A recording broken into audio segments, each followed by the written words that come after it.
Hello guys, welcome to my YouTube channel Dosti with data. तो आज हम अपने पीडीएसए के नेक्स्ट लेक्चर की शुरुआत करेंगे। आज हम पाइथन का एक रिकैप लेंगे जिसमें हम prime numbers, greatest common divisor यानी कि जीसीडी फाइंड करेंगे, उनके कोड्स देखेंगे और उनकी कुछ ऑप्टिमाइजेशन की टेक्निक्स देखेंगे। ओके, सो चलो लेट अस स्टार्ट। तो सबसे पहले हम एक रिकैप, सबको पता ही होगा आप सभी को कि प्राइम नंबर क्या है, बट एक बार फिर हम देख लेते हैं कि प्राइम नंबर क्या है। तो प्राइम नंबर कोई भी एक पॉजिटिव इंटीजर होता है जो 1 से ग्रेटर देन होता है। उसके एग्जैक्टली दो फैक्टर होते हैं, 1 और वो खुद। यहाँ पर नोट करने की चीज ये है कि 1 जो है वो कभी भी कोई प्राइम नंबर नहीं होता है। जो स्मॉलेस्ट प्राइम नंबर होता है वो 2 होता है। Okay, then next.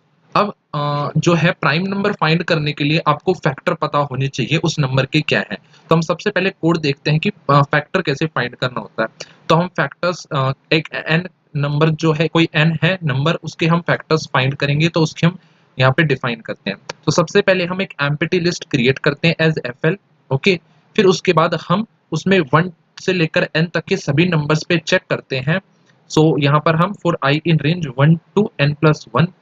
ओके, आप जानते हैं n+1 हमने क्यों लिखा है, क्योंकि जो जो चेक होता है वो नंबर वो हमेशा एक नंबर कम होता है इंडेक्स में, इसलिए n+1 किया है। देन उसके बाद हम चेक करेंगे कि क्या रिमाइंडर जो है वो 0 आ रहा है या नहीं, क्योंकि अगर रिमाइंडर 0 आ रहा है इसका मतलब वो फैक्टर है। तो अगर रिमाइंडर 0 आ रहा है तो हम फैक्टर की लिस्ट में उस आई को, उस नंबर को अपेंड कर देंगे, उसको ऐड कर देंगे। और फिर उसके बाद अगर नहीं आ रहा है तो अगेन हमारी लूप में जाएंगे और अगले नंबर को चेक करेंगे। और ऐसे करके जब हमारी फाइनल जो कंप्लीट हो जाएगी पूरी लूप, तो उसके बाद हम रिटर्न कर देंगे हमारी फैक्टर्स की लिस्ट को। तो इस तरीके से हम फैक्टर्स निकाल कर पता कर सकते हैं कि हमारा कोई नंबर जो है वो प्राइम है या नहीं है। Okay, next. अब हमारे पास यहाँ पे दो मेथड्स हैं प्राइम फाइंड करने के। एक जो हमने देखा है कि फैक्टर लिस्ट से, यानी कि हम सारे फैक्टर्स को कंप्यूट करेंगे और फिर उसके बाद उस फैक्टर लिस्ट को चेक करेंगे एक लिस्ट के साथ जिसमें हमारा क्या होगा, 1 होगा और n यानी कि वो नंबर खुद क्या। और हम देखेंगे कि क्या हमारे n के फैक्टर्स बराबर आ रहे हैं 1, n के। तो अगर ऐसा हो रहा है then it is a prime number. So we will define prime of n and we will return factors of n equal to 1, n। तो यहाँ पर ये चीज अगर वो फैक्टर है तो ट्रू रिटर्न करता है, नहीं तो फॉल्स। तो इस तरीके से हमें पता चल जाता है कि क्या हमारा नंबर जो है वो प्राइम है या नहीं है। और इसके अलावा एक दूसरा मेथड है सर्च एंड फ्लैग का। इसमें हम क्या करते हैं, हम prime similar define prime of n। यहाँ पर रिजल्ट इक्वल टू ट्रू का मतलब है हम पहले ही प्री अज्यूम कर लेते हैं कि हमारा नंबर जो है वो प्राइम है। ओके, फिर इसके बाद अब हम चेक करेंगे, सर्च करेंगे 2 से लेके n-1 तक नंबर तक चेक करेंगे फैक्टर्स के लिए। अब यहाँ पे 2 से क्यों, 1 से क्यों नहीं, क्योंकि हमने अभी पढ़ा है कि 1 जो है वो हमारा जो है प्राइम नंबर नहीं होता, स्मॉलेस्ट प्राइम नंबर 2 है। So we will search from 2 till n-1 और चेक करेंगे कि क्या कोई नंबर इस बीच में हमारा फैक्टर है या नहीं। अगर फैक्टर है तो रिजल्ट इसका मतलब कि वो प्राइम नंबर नहीं है, and then we will set the result equal to false. नहीं तो हमारा जो रिजल्ट है वो ट्रू ऑलरेडी है ही और वो हम रिटर्न कर सकते हैं। ओके, तो यहाँ पर बेसिकली इस मेथड में हम क्या कर रहे हैं, वी हैव ऑलरेडी अज्यूम्ड कि नंबर प्राइम है और हम एविडेंस ढूंढ रहे हैं इस चीज को रॉन्ग साबित करने के लिए। ओके, तो अगर नंबर प्राइम हुआ देन तो हमारा जो है वो जो अजम्पशन है वो बिल्कुल करेक्ट आ जाएगी, और अगर फॉल्स हुआ तो वो चीज हमारे रिजल्ट में प्रिंट हो जाएगी। Okay, then next. हमारे हम जब भी कोड लिखते हैं तो हमारे पास दो तरीके की लूप्स बनती हैं। एक बनती है फॉर लूप और एक बनती है व्हाइल लूप। तो फॉर लूप जो है और व्हाइल लूप में डिफरेंस क्या है, तो फॉर लूप जो होती है वो हम तब यूज करते हैं जब हमारे पास नंबर ऑफ इटरेशंस जो है वो हमें पता होती हैं। फॉर एग्जांपल, जो हमारा ये प्रीवियस कोड था इसमें हमें इटरेशंस का पता था कि हमें 2 से लेकर n-1 तक सर्च करना है। तो हमें हमें पता था कि हमारी इटरेशंस कितनी होंगी, तो इसीलिए हमने वहां पे फॉर लूप यूज किया है।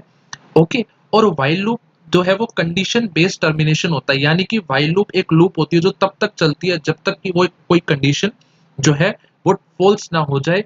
ओके, ट्रू या फॉल्स जो है कंडीशन वो पूरी ना हो जाए।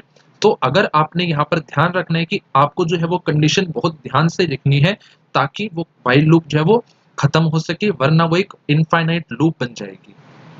Okay, then next, changing the goal post. ठीक है, तो जो हमारी एक फॉर लूप होती है वो अभी हमने पढ़ा कि वो एक फिक्स्ड इटरेशंस जो होती हैं उनके लिए होता है, यानी कि जैसे हमें अगर m तक चेक करना है तो हम यहाँ पे फॉर लूप चेक कर सकते हैं फ्रॉम 1 to n, तो यहाँ पे हम फॉर लूप का यूज कर सकते हैं।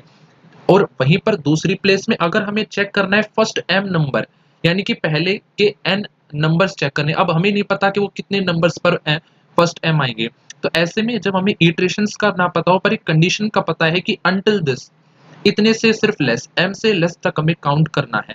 अब हमें ये नहीं पता कि m से लेस कितने नंबर्स होंगे, so in this case we use a while loop. जैसे कि यहाँ पर हम फर्स्ट m प्राइम्स फाइंड करना है हमें, ठीक है, पहले m प्राइम्स यानी कि कोई नंबर है m, वहां तक के जितने प्राइम नंबर्स हैं वो हमें फाइंड करने हैं। कितने m प्राइम्स, सिर्फ m number of primes he find करने। तो सबसे पहले हम एक प्राइम्स की लिस्ट बनाएंगे, काउंट इक्वल टू 0 करेंगे और देखेंगे while count is less than m, जब तक काउंट m से लेस देन होगा तब तक is prime equal to true set करेंगे, रेंज में लूप ओवर करेंगे और प्राइम हमारे जो है वो रिटर्न करेंगे। कुछ इस तरीके से कोड है, ये पूरा कंप्लीट कोड नहीं है बट आपको एक आइडिया मिल रहा है कि हमारा इस तरीके से जो है फॉर और व्हाइल लूप काम करती है। Okay, then next is the optimisation technique. Optimisation को अगर मैं आपको समझाऊं तो ऑप्टिमाइजेशन का मतलब सिंपल ये होता है कि हमारा जो कोड है, हम जैसा कोड लिखते हैं वो कोड हमारा कुछ टाइम यूटिलाइज करता है और वो कुछ मेमोरी भी लेता है। तो ऑप्टिमाइजेशन का मतलब होता है कि हम ऐसा कोड, ऐसा एफिशिएंट कोड लिखें जिसमें लेस टाइम कंज्यूम हो कोड को एग्जीक्यूट करने में और वो लेस मेमोरी ले। This is called optimisation technique. तो पहला है the break statement. So once a factor is found there is absolutely no need to continue searching. अब हम एक रेंज में चल रहे हैं, फ्रॉम सपोज 2 to n में चल रहे हैं, हमें अपना पहला फैक्टर मिल गया, इसका मतलब ये साबित हो गया कि वो नंबर जो है वो हमारा प्राइम नंबर नहीं है, तो हमें आगे के नंबर सब चेक करने की जरूरत ही नहीं है।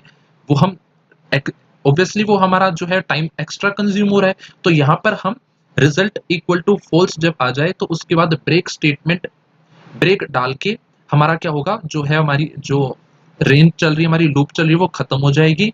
So this saves time. Okay, तो इस तरीके से आप ब्रेक स्टेटमेंट का यूज करके उस पूरी लूप को खत्म कर सकते हैं जब आपको आपका डिजायर रिजल्ट मिल जाए, ताकि आप आगे सर्च ना करें, जिससे आपकी मेमोरी और टाइम सेव होता है। Next is the second technique, the square root method. Okay, तो स्क्वायर रूट मेथड क्या करता है, बताता है कि जो जितने भी हमारे फैक्टर्स होते हैं ना किसी भी नंबर के लिए, वो हमेशा फैक्टर्स में आते हैं। यानी अगर किसी नंबर से 2 डिविजिबल है तो उसका स्क्वायर यानी कि 4 भी डिविजिबल होगा या उसका 2 टाइम्स भी डिविजिबल होगा। ओके, जैसे कि यहाँ पर 16 का देखिए तो 16 से 8, 4, 2, 1 ये सब डिविजिबल है, और ये सब देखो तो आप एक फैक्टर, एक पेयर बना रहे हैं। तो यहाँ पर अगर हम 4 से नीचे वाले नंबर्स को चेक कर ले तो हमें आगे के नंबर चेक करने की जरूरत ही नहीं है, क्योंकि अगर हमारा 4 डिविजिबल है यानी कि 8 भी होगा ही होगा, अगर 2 है तो 4 भी होगा, 8 भी होगा ही होगा। तो इस तरीके से हम हमारी नंबर ऑफ जो इटरेशंस है उनको भी कम कर सकते हैं। किस तरीके से, हम सिर्फ लूप ओवर करेंगे हमारे जो स्क्वायर रूट है वहां तक ही, यानी कि हम रेंज को 2 से लेकर और जो हमारे नंबर का स्क्वायर रूट है, क्योंकि ये माना जाता है कि स्क्वायर रूट से नीचे के नंबर जो हैं और ऊपर के नंबर है वो पेयर बनाते हैं फैक्टर्स का, तो वहां तक चेक करेंगे हम लूप में, और अगर हमारा फैक्टर निकल आता है इसका मतलब कि it is false, it is not prime. Okay, तो ये हमारी दूसरी ऑप्टिमाइजेशन टेक्निक है। Then prime distribution and gaps. ठीक है, अब ये एक अगला कॉन्सेप्ट आता है। So there are infinitely many prime numbers. अब प्राइम नंबर्स तो इनफाइनाइट है, but how are they spread out, पर वो डिस्ट्रीब्यूटेड कैसे हैं। तो यहाँ पर एक कंसेप्ट आता है ट्विन प्राइम्स का। सो ट्विन प्राइम्स वो प्राइम नंबर्स होते हैं जिनके बीच का जो डिफरेंस होता है वो एग्जैक्टली 2 होता है। फॉर एग्जाम्पल 3 और 5 इनके बीच में 2 का डिस्टेंस है, 5 और 7 इनके बीच में 2 का डिस्टेंस है, इसी तरीके से 17, 19, 41, 43 इनमें 2 का डिस्टेंस है। So these are called twin prime.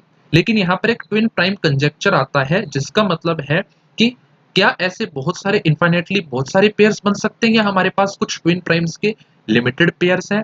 अब ये चीज फाइंड अभी तक मैथ्स में हम नहीं कर पाए हैं, this is an unsolved mystery. Okay, now next is pattern hunting, that is dictionaries. So now our goal is to measure gaps between consecutive primes, यानी कि अब हमें प्राइम नंबर्स के बीच का गैप ढूंढना है कि वो गैप कितना आता है। So what is the strategy? Use a dictionary to store frequency instead of iterating over the numbers.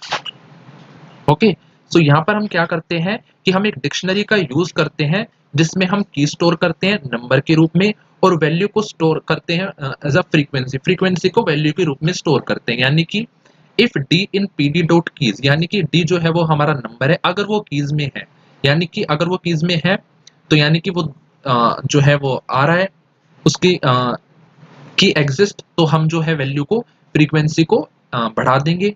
Okay, यानी कि डिफरेंस को एक और बढ़ा देंगे। नहीं तो हम उस की को एज अ न्यू की स्टोर करेंगे और उसकी जो फ्रीक्वेंसी है उसको 1 असाइन कर देंगे। कुछ इस तरीके से मतलब हम जो है वो गैप को फाइंड करते हैं। And D here is the difference between the consecutive primes. यहाँ पर जो डी है वो डिफरेंस है कंसेक्यूटिव प्राइम्स नंबर में, यानी कि डिफरेंस को हम लेते हैं और चेक करते हैं कि वो डिफरेंस कितनी बार हमारे प्राइम नंबर्स में आ रहा है। जैसे कि 2 का डिफरेंस है तो हमारी एक गिवन रेंज में कितनी बार आ रहा है उसकी फ्रीक्वेंसी को स्टोर करते हैं। ओके, अगर वो पहले आ चुका है तो उसकी वैल्यू को अपेंड कर देंगे और अगर वो फर्स्ट टाइम आ रहा है तो उसकी वैल्यू को एज 1 असाइन करके न्यू की क्रिएट कर देंगे। So this is how it works. Next is the GCD problem. यहाँ पे आपको इन डेप्थ कोड के अंदर घुसने की जरूरत नहीं है, यहाँ पे आपको सिर्फ कंसेप्ट समझने की जरूरत है, इसलिए मैं कंसेप्ट समझाने पे ज्यादा ध्यान दे रहा हूँ instead of writing code. Okay, code हम आगे लिखेंगे लेकिन अभी ये एक कॉन्सेप्ट है ऑप्टिमाइजेशन टेक्निक्स का, वो आप समझिए। Now the GCD problem, greatest common division. तो ये आपको पता ही होगा कि ग्रेटेस्ट कॉमन डिविजन अभी हमने पढ़ा भी है, the largest number that divides both m and n। ठीक है, वो लार्जेस्ट नंबर जो कोई दो नंबर m या n से दोनों से डिवाइड होता है। फॉर एग्जांपल 12 और 18 का ग्रेटेस्ट कॉमन डिविजन 6 होता है। तो हमारी पुरानी वे क्या थी जिससे हम ग्रेटेस्ट कॉमन डिविजन फाइंड करते थे कि हम सारे फैक्टर्स को पहले कंप्यूट करेंगे और उनमें से जो कॉमन है उसको पिक करेंगे और वो कॉमन जो सबसे लार्जेस्ट कॉमन है उसको पिक करेंगे। ओके, अब यहाँ पर प्रॉब्लम क्या है, it is way too slow for large number. अगर हमारे नंबर्स बहुत लार्ज हैं तो सारे फैक्टर्स को कंप्यूट करना, फिर उनके बीच के कॉमन फैक्टर्स निकालना और फिर उनमें से लार्जेस्ट फैक्टर को उठाना, ये बहुत ही एक टाइम कंज्यूमिंग और मेमोरी कंज्यूमिंग प्रोसेस है। ओके, सो इंस्टेड हमारे पास दूसरी एक रिकर्सिव थिंकिंग, एक दूसरा मेथड है कॉल्ड डिफरेंस मेथड। इसका रूल क्या है कि that if D divides m and n, it must also divide m minus n। यानी कोई अगर नंबर d, m और n दो नंबर हैं जिसमें m लार्ज है और n स्मॉलर है, दोनों से डिवाइड कर रहा है तो वो उन दोनों के सब्ट्रैक्शन से भी डिवाइड होगा ही होगा। यानी कि सपोज n जो है वो m से डिवाइड हो रहा है तो वो m माइनस n से भी डिवाइड होगा ही होगा। So smaller number divides larger number perfectly. तो यहाँ पर हम ग्रेटेस्ट कॉमन डिविजन डिफाइन करेंगे फॉर m एंड n। यहाँ पर a और b दो वेरिएबल्स लेंगे जिनमें मैक्सिमम और मिनिमम वैल्यू असाइन करेंगे फॉर m एंड n। उसके बाद हम चेक करेंगे कि क्या b a से परफेक्टली डिवाइड हो रहा है, तो अगर हो रहा है तो हम b को रिटर्न करेंगे, नहीं तो फिर हम रिकर्सिव स्टेप करेंगे। यानी कि फिर हम क्या करेंगे, हम ग्रेटेस्ट कॉमन डिविजन फाइंड करेंगे for the smaller number, between the smaller number and the difference a minus b।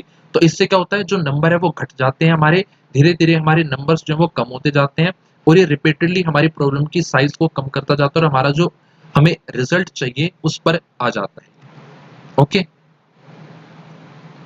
then the bottleneck. Now what happens if the numbers are vastly different? For example कि हमारा एक greatest common division find करना है 9999 और 2 के बीच में, तो इसमें जो है वो हमारा जो है रिकर्सिव कॉल्स बहुत सारी होंगी। जैसे कि हमारा यहाँ पर जो है पहले ये डिफरेंस निकालेगा, -2 करेगा, देन 9997 और 2 के बीच में निकालेगा जीसीडी, देन ये इसमें से 2 माइनस करेगा और इस तरीके से ये लूप जो ये रिकर्सिव कॉल है ये बहुत लंबी चली जाएगी और इट इज हाईली इनएफिशिएंट क्योंकि हमारा जो टाइम है उसके प्रोपोर्शनल, वो जो है वो नंबर की साइज के प्रोपोर्शनल चलता है। तो यहाँ पे ये बहुत टाइम कंज्यूमिंग हो जाएगा हमारे लिए, that's why it is inefficient.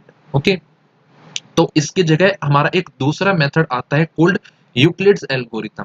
तो इसमें पहला तो हमारा जो मेथड था जिससे हम निकाल रहे थे कि सब्ट्रैक्ट करते जाओ नंबर्स को, ग्रेटेस्ट और ग्रेटर और स्मॉलर नंबर को सब्ट्रैक्ट करते जाओ और स्मॉलर नंबर और उसके डिफरेंस के बीच में ग्रेटेस्ट कॉमन डिवीजन निकालते जाओ, इससे हमें हमारा रिजल्ट मिल जाएगा, ग्रेटर जीसीडी मिल जाएगा, which is time consuming obviously for greater numbers. इसके बजाय एक दूसरा मेथड होता है यूक्लिड्स मेथड, जिसमें हम सब्ट्रैक्शन की बजाय रिमाइंडर का यूज करते हैं। तो हमारा डिवीजन रूल क्या कहता है कि एक कॉमन डिवीजन जो होता है m और n का, वो हमारा जो रिमाइंडर निकल के आता है उससे भी हमेशा डिविजिबल होता है। यानी कि हमारा जो कॉमन डिविजिबल आता है m और n के बीच में, सपोज यहाँ पे m is equal to q n plus r, तो वो q जो है वो r रिमाइंडर से भी डिविजिबल होता है। तो यानी कि हम GCD for m comma n को GCD for n comma m modulus n यानी कि स्मॉलर नंबर और उनके रिमाइंडर से को भी, उनका भी ग्रेटेस्ट कॉमन डिवीजन निकालकर और हमारा GCD निकाल सकते हैं। इस तरीके से हम लार्ज नंबर को स्मॉल छोटे नंबर बना सकते हैं और हमारा ग्रेटेस्ट कॉमन डिवीजन भी निकाल सकते हैं। कैसे? हमारा स्मॉलर नंबर और जो लार्जर और स्मॉलर नंबर है उनके रिमाइंडर से, वो दोनों डिविजिबल क्योंकि होते हैं। Okay, so use remainder instead of subtraction, this cuts problem size down to the number of digits instantly, और इससे आपका जो GCD है वो भी एफिशिएंटली जो है आपको मिल जाएगा। Okay, so good algorithms come from discovering mathematical properties that reduce a large problem into a much smaller one। तो हमारे पूरे लेक्चर का जो क्रिस्प समरी है वो यही है कि हमें गुड एल्गोरिथम्स किस तरीके से मिल सकते हैं। हम उनके पीछे की सबसे पहले मैथमेटिकल प्रॉपर्टीज जब हम देखते हैं कि ये कितना लूप, इसमें कितना टाइम कंज्यूम हो रहा है, इसके पीछे की मैथ्स क्या है, तो उससे हमें पता चलता है कि ये इसमें कितना टाइम कम्प्लेक्सिटी है और इसमें मेमोरी यूसेज कितनी है। तो उससे हम जब ये मैथमेटिकल प्रॉपर्टीज को हम डिस्कवर कर लेते हैं तो उससे हम हमारी प्रॉब्लम को बहुत रिड्यूस कर सकते हैं और स्मॉल बना सकते हैं। जैसे कि हमारे प्राइम्स के केस में था, हमने ठीक है अलग अलग मेथड्स यूज करे, ऑप्टिम डिक्शनरीज हमने बनाई, इसी तरीके से यूक्लिड एल्गोरिदम लगाया हमने GCD के लिए। तो ये सब जो है, ये सब मेथड जो है ये हमारी प्रॉब्लम की साइज को कम करने के लिए ही होते हैं, ताकि हमारी जो प्रॉब्लम जो है वो कम टाइम में सॉल्व हो जाए, वो कम मेमोरी और कम टाइम यूज करे और एफिशिएंटली सॉल्व हो जाए, ज्यादा बर्डन ना आए। तो आज के लेक्चर में इतना ही। Hope you like today's lecture. Thank you. अगर आपकी कुछ क्वेरीज हो, कुछ आपका रिव्यू हो तो जरूर कमेंट सेक्शन में बताइएगा। Thank you very much.